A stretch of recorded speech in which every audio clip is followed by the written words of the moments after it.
هذه المرأة المؤمنة التي جاءت تعرض نفسها للزواج من النبي صلى الله عليه وسلم، والحديث عند البخاري أنه جاءت امرأة تهب نفسها لرسول الله وقالت يا رسول الله إني أهب نفسي لك، فلم يرد النبي، فعادت فكررت مرة ثانية فلم يرد النبي، فعادت في المرة الثالثة فكررت فلم يرد النبي أدبا منه، لا يريدها لكن مش عايز يكسر بخاطرها، مش عايز يقول لا أريدك. فإذا بصحابي آخر قال يا رسول الله إن لم يكن بها حاجة، إن لم يكن لك بها حاجة فزوجني إياها، لو مش مرض فيها جوزني. فقال ما معك؟ طب هجوزها لك، معك إيه؟ قال له ما معي شيء. قال اذهب شوف أي مهر، فيذهب فلم يجد، بيقول له روح هات. ثم قال له التمس ولو خاتما من إيه؟ من حديد. هو ده الحديث بقى، قال له التمس ولو خاتما من حديد، انت هات أي حاجة مديه مهر للمرأة. طبعا الشاب بقى يروح يدور لأنه متربي على الصدق. زماننا بقى دوت بيروح يخطب، هو لا يملك شيء من حطام الدنيا، يروح مأجر عربية BMW وداخل بيها على إيه؟ أهل العروس. بيا وكمان اللي شاحب بدلة ويلبس بدلة بقى ما لبسهاش قبل كده ويجي يتكلم ده أنا عندي في الدولاب 10 زيها وهو أصلا شاحتها ومعهوش فلوس، يعني اللي بيمشي بيه ممكن يستدين ب 4 5 6000 عشان يحطهم في جيبه ويجيبوا باين المنام، يجي يطلع كده لاخو العروسه ولا يقول له خد يا ابني تديله 20 30 100 جنيه 50 اي حاجه هات لك. ده عربيه ومتريش فلوس وبدله واناقه وشقه مش عارف الحته الفلانيه وله عقد باطل ولا، ويجي لما يجوزوا على المظاهر والمناظر بالبلدي كده بالبلدي بيلبسوا في الحيط، وده كتير في دنيا الناس.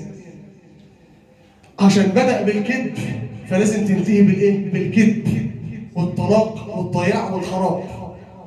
فإذا بهذا الرجل التمس ولو خاتما من حديد.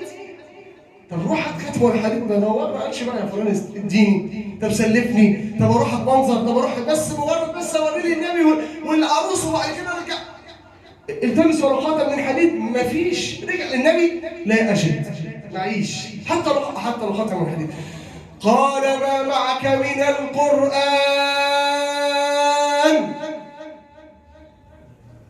ما معك ايه؟ من القرآن.